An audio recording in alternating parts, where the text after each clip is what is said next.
Assalamualaikum warahmatullahi wabarakatuh. Salam sejahtera untuk kita semua.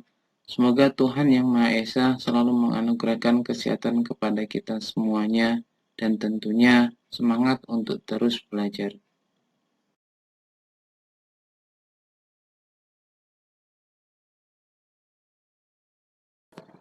Materi perkuliahan pada pertemuan kali ini kita akan membahas analisis manajemen modal kerja. Tentunya bahasan ini tidak jauh dari apa itu modal kerja dan bagaimana kita mengolah modal kerja tersebut. Modal kerja dimaknai sebagai investasi dalam harta jangka pendek atau investasi dalam harta lancar. Pembahasan modal kerja ini berkaitan dengan jumlah harta lancar yang dimiliki oleh perusahaan dan juga jumlah utang lancar untuk menentukan modal kerja bersihnya. Artinya, kalau modal kerja kotor itu berhubungan dengan jumlah harta lancar yang dimiliki oleh perusahaan. Tapi kalau berhubungan dengan modal kerja bersih, jumlah harta lancar tersebut dikurangi dengan jumlah utang lancarnya. Sedangkan manajemen modal kerja dimaknai sebagai cara mengelola harta lancar dan utang lancar agar harta lancar selalu berada dalam posisi lebih besar daripada utang lancarnya. Ini mengapa manajemen modal kerja sangat diperlukan agar kondisi keuangan perusahaan bisa membuat harta lancarnya lebih besar daripada utang lancarnya. Ada 3 konsep dalam manajemen modal kerja ini, yaitu konsep kuantitatif, kualitatif, dan konsep fungsional yang akan kita jelaskan satu persatu. Dalam konsep kuantitatif, ini berhubungan erat dengan modal kerja kotor atau gross working capital, yang dimaknai sebagai jumlah harta lancar perusahaan secara keseluruhan atau aset lancar yang dimiliki oleh perusahaan tersebut. Modal kerja ini merupakan kekuatan semu karena sebagian diperoleh dari utang jangka pendek, maka ia dapat dikatakan sebagai modal kerja tradisional atau modal kerja kuantitatif. Dalam konsep kuantitatif, jumlah dana yang dibutuhkan untuk membiayai operasional perusahaan yang bersifat rutin. Artinya, jumlah harta lancar yang dimiliki oleh perusahaan itu merupakan modal kerja kotor. Ini makna dari konsep kuantitatif. Dan tujuannya adalah dipergunakan untuk membiayai operasional perusahaan. Tapi ingat bahwa jumlah harta lancar yang dimiliki oleh perusahaan tersebut itu sifatnya kekuatan semu. Kenapa? Karena sebagian di dalamnya itu diperoleh dari utang jangka pendek. Makanya disebut sebagai modal kerja kotor atau modal kerja tradisional atau modal kerja kuantitatif. Sedangkan dalam konsep kualitatif, ini menitikberatkan pada modal kerja bersih atau networking capital, yaitu harta lancar dikurangi dengan utang lancar.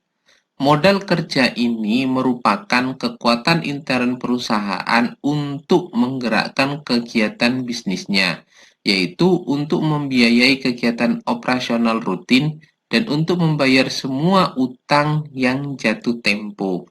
Ia dapat dikatakan sebagai modal kerja kualitatif. Modal kerja kualitatif ini dalam konsep kualitatif merupakan kelebihan dari aset lancar terhadap utang jangka pendeknya. Gampangnya, dalam konsep kualitatif, jumlah aset lancar atau harta lancar yang dimiliki oleh perusahaan itu dikurangi dengan utang lancarnya atau utang jangka pendek. Sehingga selisih antara harta lancar dengan utang lancar tersebut itu merupakan modal kerja bersih atau modal kerja kualitatif. Dalam konsep fungsional, dana yang dimiliki oleh perusahaan ini digunakan untuk menghasilkan laba sesuai dengan usaha pokok perusahaan. Sebagian besar aset lancar dan depresiasi aset itu masuk dalam perhitungan konsep fungsional. Dalam konsep fungsional lebih menekankan kepada fungsi dana yang dimiliki perusahaan dalam memperoleh laba. Artinya, sebagian dana yang dimiliki dan digunakan perusahaan hanya untuk meningkatkan laba perusahaan. Semakin banyak dana yang digunakan sebagai modal kerja, diharapkan dapat meningkatkan perolehan laba perusahaan. Karena dalam konsep fungsional ini, penekanan utamanya adalah pada fungsi dana tersebut dipergunakan untuk menghasilkan laba usaha. Ini ada salah satu contoh neraca atau posisi keuangan perusahaan Arjuna pada 31 Desember 2008, di mana kasnya itu senilai 10, piutang dagangnya 25, persediaannya 15, surat berharganya 5, persekot asuransinya 5, tanah senilai 90, gedung senilai 60 dan dikurangi dengan akumulasi penyusutan gedung senilai 50, maka ketemu nilai bersih dari gedung tersebut itu senilai 10. Sedangkan nilai mesin itu 80 dan akumulasi penyusutannya 60, sehingga nilai mesin bersihnya itu senilai 20. Total dari aset tersebut nilainya adalah 180. Sedangkan pada posisi pasifa itu ada hutang dagang sebesar 15, hutang wesel 30, hutang bank 10, hutang obligasi 40, dan modal saham 75 serta laba ditahan senilai 10. Sehingga total antara kewajiban dalam posisi pasifa tersebut dan ekuitas itu totalnya adalah 180. Ada keterangan dalam kasus tersebut di mana dalam penjualan barang dagangan diperhitungkan laba sebesar 25% dari harga pokoknya. Sedangkan penyusutan gedung dan mesin itu adalah 20% dari harga buku atau nilai buku. Maka dalam kasus tersebut kita akan membreakdown pada 3 konsep, baik konsep kuantitatif, konsep kualitatif, konsep fungsional, sehingga kita akan memahami dari 3 konsep tersebut perbedaannya di mana. Dalam konsep kuantitatif, yang diakui adalah seluruh aset lancarnya. Karena konsep kuantitatif ini memperhitungkan atau menitikberatkan pada modal kerja kotor. Kalau kita memperhitungkan seluruh aset lancar, maka nilai modal kerja itu adalah senilai 60 juta yang terdiri dari kas, piutang, persediaan, surat berharga, dan persekot asuransi. 5 komponen tersebut dalam kasus tadi pada perusahaan Arjuna itu ada dalam posisi aset lancar, sehingga aset lancar tersebut itulah yang dijadikan dasar dalam perhitungan modal kerja perusahaan. Modal kerja perusahaan tersebut menggunakan konsep kuantitatif atau modal kerja kotor. Dalam konsep kualitatif itu menitikberatkan pada modal kerja bersih, di mana dalam modal kerja bersih ini perhitungannya adalah aset lancar dikurangi dengan utang lancar. Ketika kita ketahui tadi dalam konsep kuantitatif, jumlah aset lancarnya senilai 60 juta, maka kita harus memperhitungkan utang lancarnya di sini untuk mengetahui nilai modal kerja bersihnya itu berapa. Jumlah utang lancar itu senilai 55 juta dalam kasus ini, yang terdiri dari utang dagang sebesar 15, utang wesel 30, dan utang banknya 10.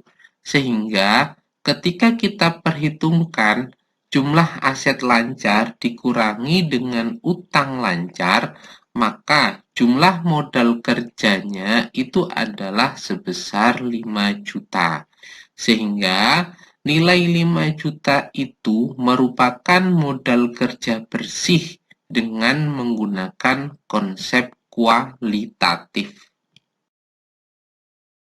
Dalam konsep fungsional, untuk menentukan jumlah modal kerja, kita menggunakan aset lancar dan aset tetap.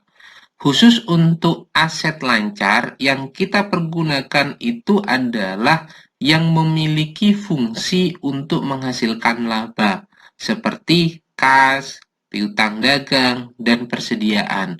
Sedangkan untuk aset tetap yang kita gunakan itu hanya perhitungan penyusutannya saja. Maka berdasarkan kasus ini, kita akan memperhitungkan elemen-elemen dalam menentukan jumlah modal kerja menggunakan konsep fungsional ini. Kas kita masukkan sebesar 10 juta. Sedangkan untuk piutang dagang itu kita masukkan sebesar harga pokok barangnya. Kita ketahui bahwa dalam nilai neracanya khusus untuk piutang dagang ini sebesar 25 juta. Nah, 25 juta ini mengandung laba perusahaan sebesar 25%. Sehingga 25% ini harus kita keluarkan terlebih dahulu. Untuk mengeluarkannya, berarti perbandingannya adalah 100 per 125 dikali dengan 25 juta sama dengan 20 juta. Maka yang kita masukkan dalam perhitungan modal kerja konsep fungsional ini adalah nilai 20 juta. Sedangkan untuk persediaan kita masukkan sesuai dengan yang tercatat dalam neraca yaitu 15 juta. Untuk penyusutan gedung, sebagaimana kasus yang ada, itu diperhitungkan sebesar 20% dari harga buku atau nilai buku. Gedung ini nilai bukunya adalah 10 juta, maka 20% dari 10 juta itu adalah 2 juta. Sedangkan untuk mesin, penyusutan yang diperhitungkan yaitu 20% dari nilai buku sebesar 20 juta, ketemu nilainya adalah 4 juta. Maka komponen tersebut itu kita jumlahkan, ketemu nilainya 51 juta. 51 juta itulah yang menjadi jumlah modal kerja berdasarkan konsep fungsional. Selanjutnya saya akan memberikan penjelasan mengenai gambaran kebutuhan modal kerja, di mana dalam kebutuhan modal kerja ini ada modal kerja permanen dan modal kerja variabel. Untuk modal kerja permanen itu terdiri dari modal kerja primer dan modal kerja normal. Sedangkan modal kerja variabel itu terdiri dari modal kerja musiman, modal kerja siklis, dan modal kerja darurat. Ini beberapa gambaran yang berkaitan dengan kebutuhan modal kerja dalam operasional suatu perusahaan. Karena dalam modal kerja ini kita akan dihadapkan pada kondisi normal di mana kebutuhannya ada kebutuhan primer dan kebutuhan normal, dan ada kondisi di mana perusahaan membutuhkan modal kerja musiman, modal kerja siklis, dan modal kerja darurat.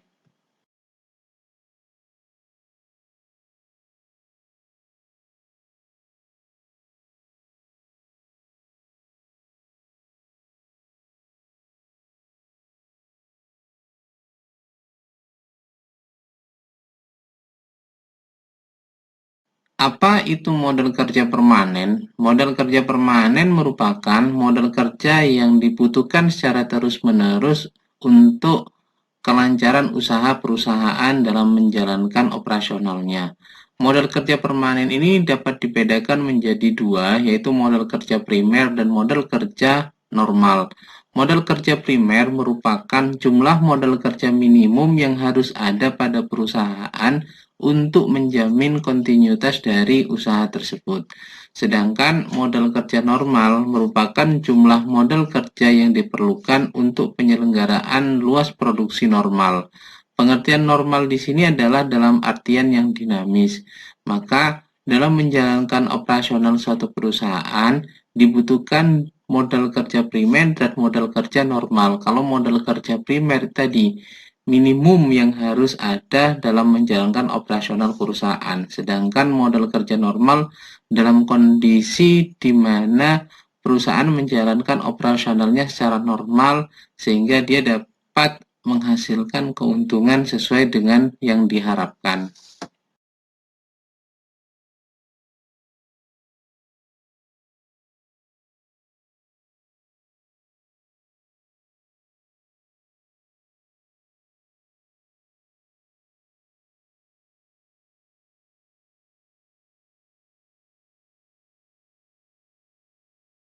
Sedangkan modal kerja variabel diartikan sebagai modal kerja yang jumlahnya berubah-ubah sesuai dengan perubahan keadaan pada saat itu. Modal kerja ini dibedakan menjadi tiga, yaitu modal kerja musiman, yaitu modal kerja yang berubah-ubah jumlahnya disebabkan karena fluktuasi musim. Misal katakanlah musim padi, musim jagung, musim penghujan, dan beberapa hal yang biasanya berkaitan dengan pertanian kalau berhubungan dengan musim ini. Nah, ada juga modal kerja siklis, yaitu modal kerja yang jumlahnya berubah-ubah disebabkan karena fluktuasi konjungtur. Fluktuasi konjungtur ini adalah kita dihadapkan pada kondisi yang sangat dinamis sekali, di mana kondisi perusahaan itu mengalami kenaikan yang sangat signifikan dan mengalami perkembangan yang cukup baik. Namun tiba-tiba mengalami penurunan yang signifikan juga. Nah, itu merupakan model kerja siklis karena diakibatkan oleh fluktuasi konjungtur. Yang ketiga, yang selanjutnya adalah model kerja darurat, yaitu modal kerja yang besarnya berubah-ubah karena adanya keadaan darurat yang tidak diketahui sebelumnya. Misalnya ada pemogokan, bencana alam, perang, dan lain sebagainya. Sehingga beberapa model kerja ini dibutuhkan dalam menjalankan operasional perusahaan. Mengapa model kerja ini sangat dibutuhkan? Karena untuk melindungi perusahaan dari krisis akibat turunnya nilai aset lancar. Terus kemungkinan untuk membayar utang lancar tepat pada waktunya. Dan pelayanan terhadap para konsumen dengan adanya model kerja tersebut. Serta kesiapan perusahaan untuk beroperasi dengan lancar. Itu pentingnya model kerja bagi suatu perusahaan dalam menjalankan operasional usahanya. Modal kerja suatu perusahaan itu bersumber dari hasil operasional perusahaan, keuntungan yang dimiliki dari hasil penjualan surat-surat berharga seperti investasi jangka pendek, penjualan aset tidak lancar, misal kita menjual yang namanya mesin dan semacamnya itu juga menjadi sumber modal kerja. Dan yang selanjutnya itu adalah penjualan saham atau obligasi juga menjadi sumber dalam modal kerja suatu perusahaan.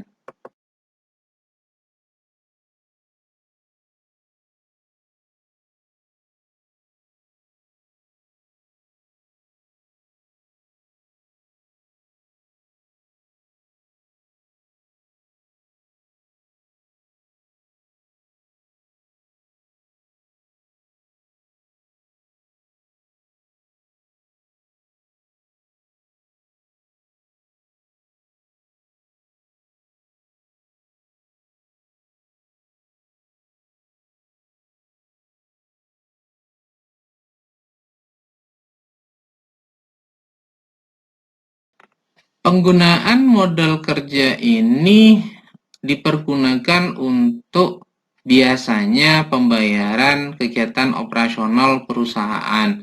Segala bentuk biaya operasional perusahaan ini biasanya bersumber dari modal kerja.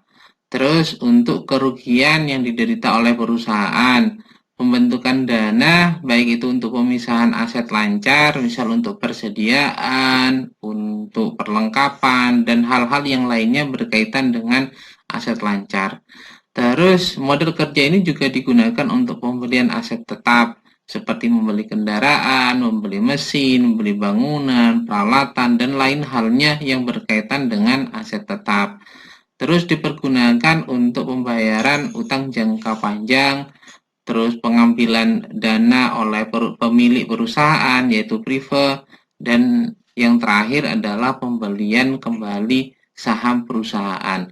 Ini aktivitas perusahaan yang biasanya menggunakan modal kerja sebagai sumber dari kegiatan pembayarannya. Kita akan membahas salah satu contoh dari neraca yang diperbandingkan untuk mengetahui berapa sih modal kerja suatu perusahaan. Nah, di sini ada kas baik pada tahun 2000 ataupun 2001 sehingga dapat diperbandingkan kenaikan dan penurunan dari kas tersebut. Begitu juga dengan piutang dagang, piutang wesel, persediaan, persekot biaya. Ini berhubungan dengan komponen aset lancar. Sedangkan tanah, gedung, alat kantor itu merupakan komponen dari aset tetap dan terlihat kenaikan dan turunnya nilai posisi keuangan dalam neraca tersebut pada tahun 2000 dan 2001, di mana untuk jumlah aset pada tahun 2000 itu nilainya 5.866.900, sedangkan pada tahun 2001 itu nilainya 6.926.000. Secara kumulatif terjadi yang namanya kenaikan sebesar 1.059.100. Dan ini juga berimbang dengan posisi kewajiban dan ekuitas perusahaan. Ingat bahwa dalam akuntansi itu menggunakan prinsip balancing, di mana aset itu sama dengan kewajiban ditambah dengan ekuitas. Maka jumlah hutang dan ekuitasnya itu juga sama kenaikannya, yaitu Rp1.059.100. Nah, dari neraca yang diperbandingkan ini, kita akan membreakdown untuk mengetahui kenaikan dan penurunan dari modal kerja suatu perusahaan. Langkah berikutnya yang akan kita lakukan yaitu membuat laporan perubahan modal kerja. Ingat, modal kerja ini hanya berhubungan dengan aset lancar dan hutang lancar. Maka komponen atau yang kita masukkan dalam laporan perubahan modal ini hanya berupa aset lancar dan hutang lancar. Untuk aset lancar itu terdiri dari kas, piutang dagang, piutang wesel, persediaan, dan persekot biaya. Sedangkan untuk kewajiban lancar atau utang lancar itu terdiri dari utang dagang, utang wesel, dan utang gaji.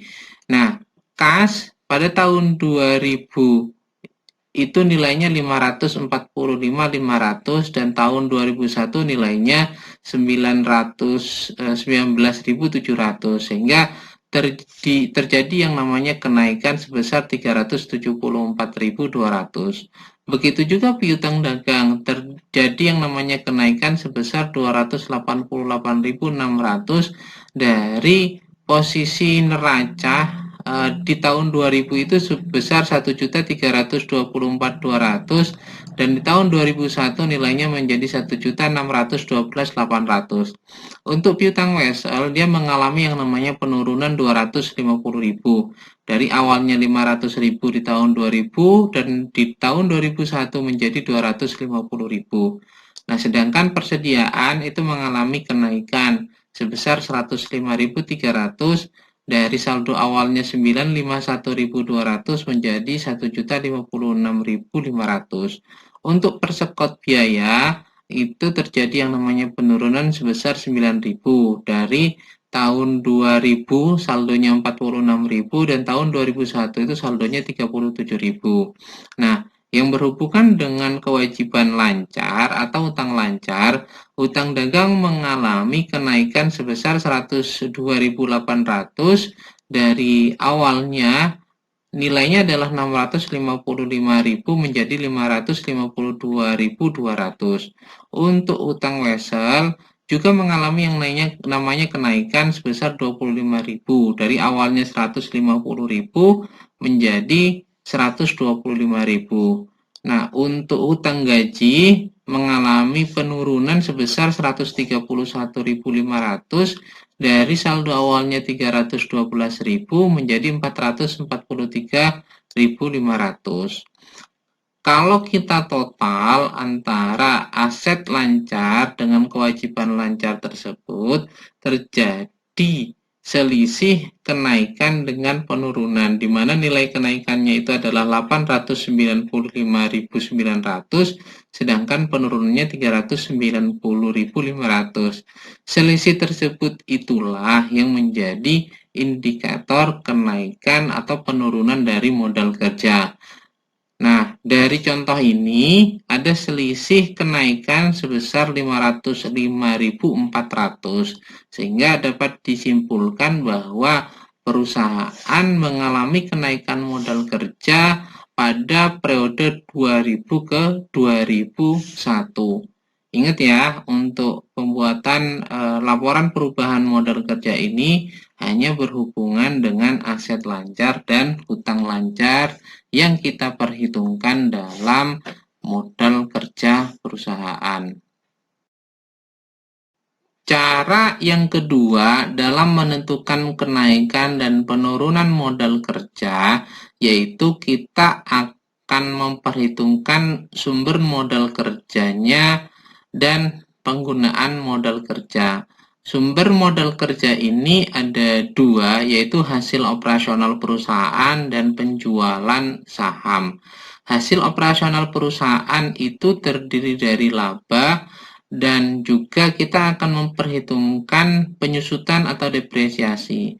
Kenapa depresiasi ini kita masukkan? Karena kita ketahui dalam perhitungan laba rugi, biaya penyusutan tersebut atau depresiasi itu bukan komponen uang tunai yang kita keluarkan, tapi merupakan alokasi dari sistem penyusutan yang harus kita jalankan.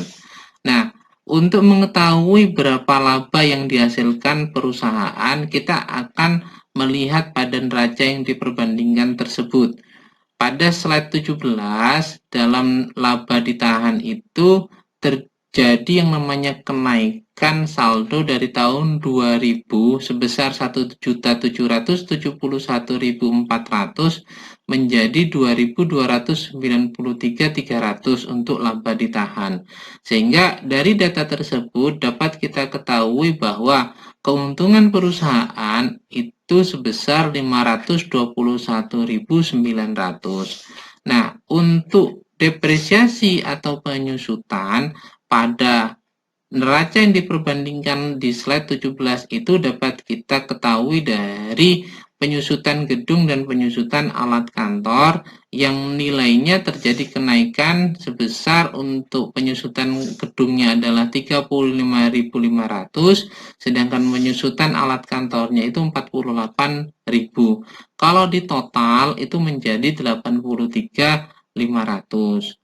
Nah, untuk data penjualan saham itu kita lihat pada kewajiban jangka panjangnya. Kita lihat pada ekuitasnya, di mana modal saham yang awalnya 2 juta di tahun 2000 itu itu di tahun 2021 menjadi 2.600.000 sehingga terjadi selisih sebesar 600.000 yang bisa kita masukkan di sini adalah selisih penjualan sahamnya sebesar 600.000. Dari jumlah tersebut dapat kita ketahui bahwa jumlah sumber modal kerjanya adalah 1.205.400. Maka tahapan selanjutnya pada metode yang kedua ini kita akan membreakdown penggunaan modal kerjanya. Berdasarkan pada contoh kasus itu, penggunaan modal kerja dipergunakan untuk pembelian gedung sebesar 400.000. Dari mana kita mendapatkan angka 400.000 tersebut? Kita lihat dalam aset tetapnya, di mana gedung mengalami peningkatan dari saldo awalnya sebesar 1.600.000 menjadi 2 juta. Selisih 400 itu kita anggap terjadi yang namanya pembelian gedung baru. Nah, selanjutnya yaitu pembelian alat kantor, juga terjadi yang namanya peningkatan sebesar 150.000. Kita lihat dalam data tersebut yaitu alat kantornya 700.000 pada tahun 2000 dan tahun 2001 menjadi 850.000 sehingga terjadi yang namanya kenaikan sebesar 150.000. Nah, yang selanjutnya yaitu pembayaran hutang obligasi. Pembayaran hutang obligasi ini dapat dilihat pada hutang obligasi di mana saldo awalnya 600 pada tahun 2000 dan tahun 2001 menjadi 450.000. Penurunan nilai tersebut sebesar 150.000 merupakan alokasi perusahaan untuk membayar hutang obligasinya. Sehingga total jumlah penggunaan modal kerja itu sebesar 700.000. Dari simulasi tersebut dapat kita ketahui bahwa jumlah sumber modal kerja sebanyak 1.205.400 itu dikurangi dengan jumlah penggunaan modal kerja 700.000, maka selisihnya sebesar 505.400 itu merupakan kenaikan modal kerja. Ini cara kedua dalam menentukan perhitungan kenaikan modal kerja perusahaan dengan memanfaatkan informasi yang ada dalam neraca yang diperbandingkan. Cara yang ketiga yaitu dengan membuat perbandingan antara sumber penggunaan dana dengan modal kerja. Kita memasukkan semua komponen neraca yang diperbandingkan tersebut, terus kita buat yang namanya perubahan, kenaikan, dan penurunannya. Nah, perubahan, kenaikan, dan penurunan tersebut itu selanjutnya kita lakukan alokasi mana yang masuk dalam sumber penggunaan modal kerja atau sumber penggunaan dana dan masuk dalam kelompok modal kerja. Prinsip sederhananya begini, kalau kita menggunakan kelompok modal kerja, itu berhubungan dengan aset lancar dan kewajiban lancar. Selain dua komponen tersebut yang berhubungan dengan aset lancar dan kewajiban lancar atau utang lancar, maka dimasukkan kepada sumber penggunaan modal kerja atau dana. Nah, dalam contoh ini hampir sama dengan perhitungan yang pertama, dengan metode yang pertama. Kita masukkan kas, piutang dagang, piutang wesel, persediaan, dan persekot biaya, serta hutang dagang, hutang wesel, dan hutang gaji itu pada kolom modal kerja. Selisih antara kenaikan dan penurunan tersebut kalau lebih besar daripada kenaikannya itu maka dianggap kenaikan modal kerja. Ini prinsip sama persis dengan metode yang pertama.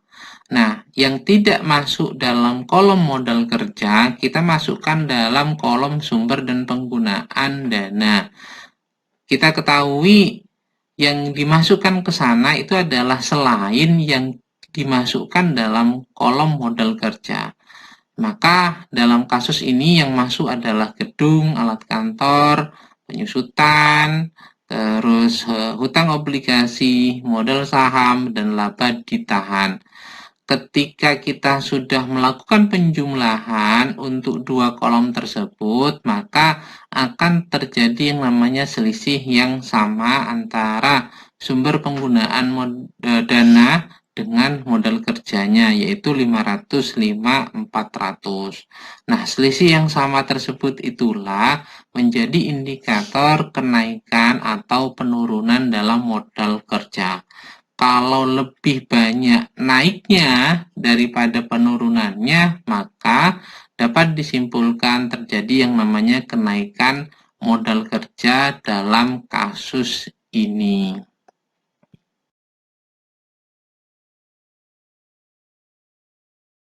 Ada dua catatan tambahan dalam penentuan kebutuhan modal kerja. Yang pertama adalah periode perputaran modal atau periode terikatnya modal kerja.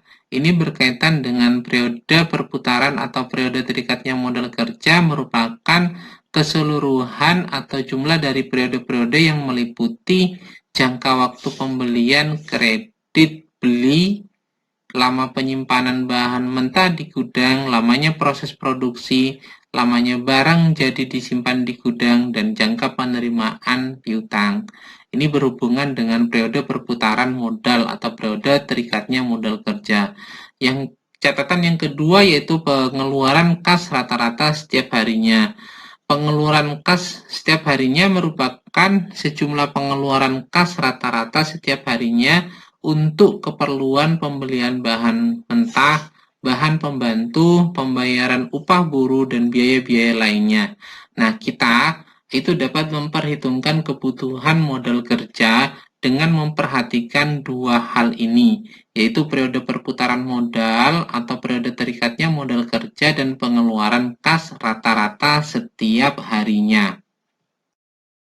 Berdasarkan dua hal tersebut, kita buat yang namanya contoh simulasi, di mana dalam kasus ini ketika kita sudah lakukan observasi, diketahui bahwa periode perputaran modal kerja yang berhubungan dengan lamanya proses produksi itu terjadi 10 hari. Lamanya barang disimpan di gudang itu membutuhkan waktu 5 hari.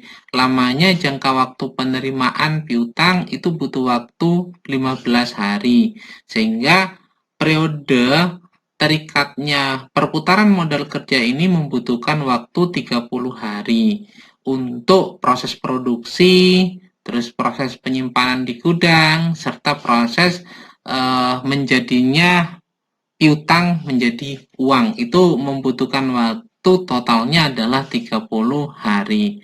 Nah, informasi yang kedua yaitu yang kita peroleh bahwa pengeluaran setiap harinya untuk pembelian bahan mentah 50.000, bahan pembantu 10.000, biaya tenaga kerja 35.000, dan biaya lain-lainnya adalah 5.000. Sehingga total jumlah pengeluaran setiap harinya itu adalah 100.000. Maka berdasarkan dua informasi tersebut, kita itu dapat memperhitungkan modal kerja yang dibutuhkan.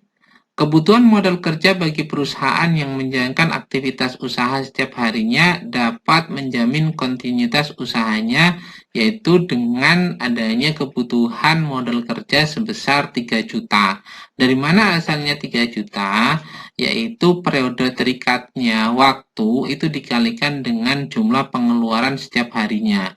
30 hari dikali dengan 100.000, totalnya menjadi 3 juta. Sehingga berdasarkan data tersebut dapat kita ketahui kebutuhan modal kerja sebesar 3 juta rupiah. Itu materi yang dapat saya sampaikan berkaitan dengan manajemen modal kerja. Mudah-mudahan dapat dipahami dan bermanfaat. Bila ada hal yang ingin didiskusikan, monggo silakan ajukan pertanyaan. Terakhir dari saya, bila ada hal yang kurang berkenan, mohon maaf. Saya akhiri. Wabillahi taufik wal hidayah. Wassalamualaikum warahmatullahi wabarakatuh. Tetap jaga kesehatan dan mentaati protokol kesehatan dengan baik, yaitu menggunakan masker dalam aktivitas setiap harinya, mencuci tangan, dan juga menjaga jarak. Terima kasih.